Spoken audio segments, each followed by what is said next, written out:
Hi, the topic of my video today will be regarding the prisons for profit. Basically, a look at the privatization of prisons in the state of Ohio and presenting on a second part of this analysis the importance of the sentencing reform as a real solution for the state of Ohio within this context of action.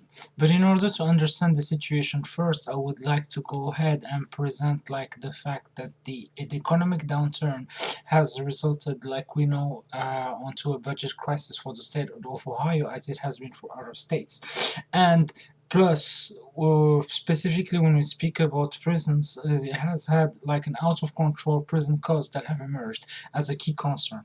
Governor John Kasich's budget plan in 2011 included a sweeping overhaul of Ohio's Department of Rehabilitation and Correction.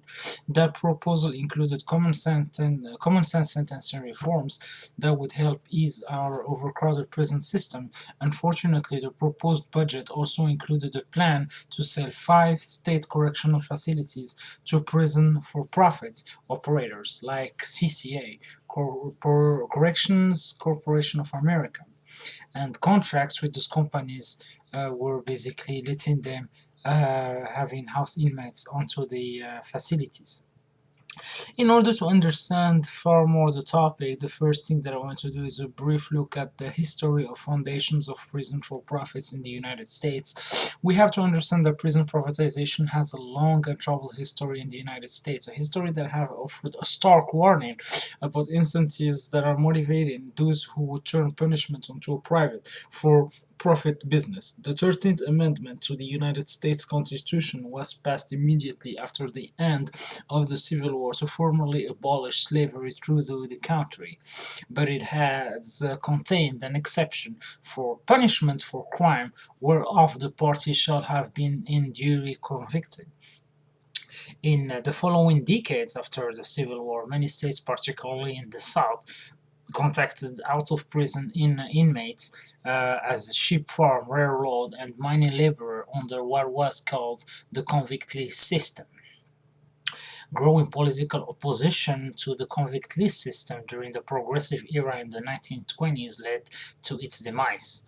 Beginning in the 1980s, with the war on drugs, the introduction of mandatory minimum sentencing, and the general political climate across the country that looked to incarceration as the one and only solution to all aspects of crimes combined during that decade to turn incarceration into an investment opportunity for private speculators.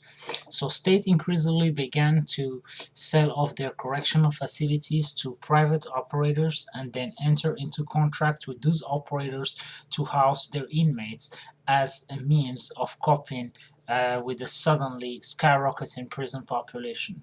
Since then, private prisons have evolved into a permanent American industry. Today, the overwhelming majority of the 264 private prisons in the United States are operated either by Corrections Corporation of America, CCA, or the GEO Group that was formerly known as Wackenhut Securities Incorporated.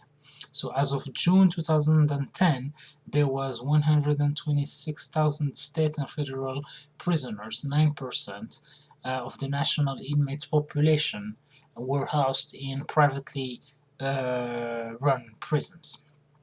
In order to go far more into this topic, I want to also to say that state by state in recent years have ended contracts with private operators, concluding that costs of risks of privatization are just too high compared to benefits privatization provides to taxpayers. Texas, Oklahoma, California, Idaho, and Nevada were among the states that have terminated or seriously considered terminating their contractual relationships with private prison operators. So this was like a snapshot in general in the United States how the history of prison for profit has evolved. Now, if you get step by step regarding the executive summary of this topic, we have to understand that there are ways to measure the plus and minuses of such a policy, and these factors that I have determined here were Current state of incarceration. What does that mean? First of all, we can understand it through some keynotes, some key points. Between 1987 and 2007, the national prison population tripled to 1,596,127. Like I invoked, 9% of it were housed in private prison.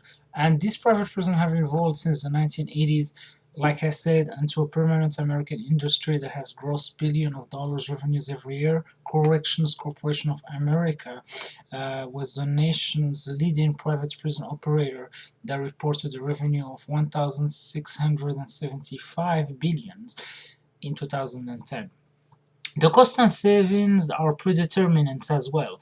Many states have recently begun ending their contractual relationships with private prison operators, concluding that the costs and risks of privatization far outweigh any short-term benefits. And Ohio's proposal of selling 5 prisons will only yield a short-term infusion of cash. The state will lose all future revenue. Studies that were conducted as well by the U.S. Department of Justice and the U.S. General Accounting Office have shown that private prisons yield little or no long-term savings. Finally, the cost comparison studies of state-run and privately run prisons are plagued not only by difficulties in controlling for variables like security, level, gender, and age, but also hidden costs associated with contract writing, financial liability, and monitoring.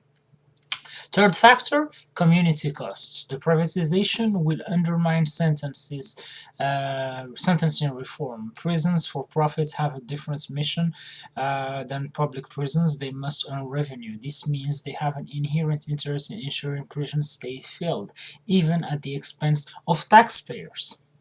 When a state government enters into a contract with a private prison company, it legally binds the taxpayer to pay the company per inmate per day. This has led to over-incarceration and violence at private facilities in Ohio and nationwide. The profit motive drives private prison operators to pay as little of their fair share as possible when it comes to state and federal taxes, and they often get away with shifting the cost of prisons failures directly onto the backs of taxpayers. In 2002, the IRS had to sue CCA to get it to pay $54 million in back taxes.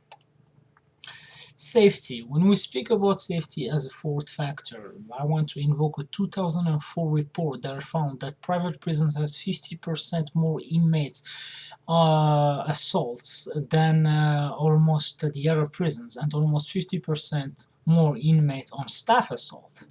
Private prisons companies cut costs by hiring cheaper, lower skilled staff and fewer of them, of course, in terms of number. So the result is a vicious circle where poorly trained and poorly disciplined corrections officers are incapable of adequately responding to prison emergencies. Prison safety conditions deteriorate and more staff quit, increasing the turnover rate.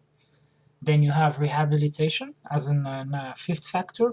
On the top 5 states of percentage of privatized prison beds, each has a higher 3 recidivism rate than Ohio. Ohio's 2 private prisons facilities offer fewer rehabilitation and training courses than their public counterparts. Finally, transparency as a main factor as well. Ohio case law is mixed as to whether private prisons are subject to public records requests and other important transparency measures. Without these protections, private prisons are ripe for abuse. Alright, I'm gonna come back onto the second part of this topic on a second video in order to speak about the importance of sentencing reform as a real solution for the state of Ohio. Thank you.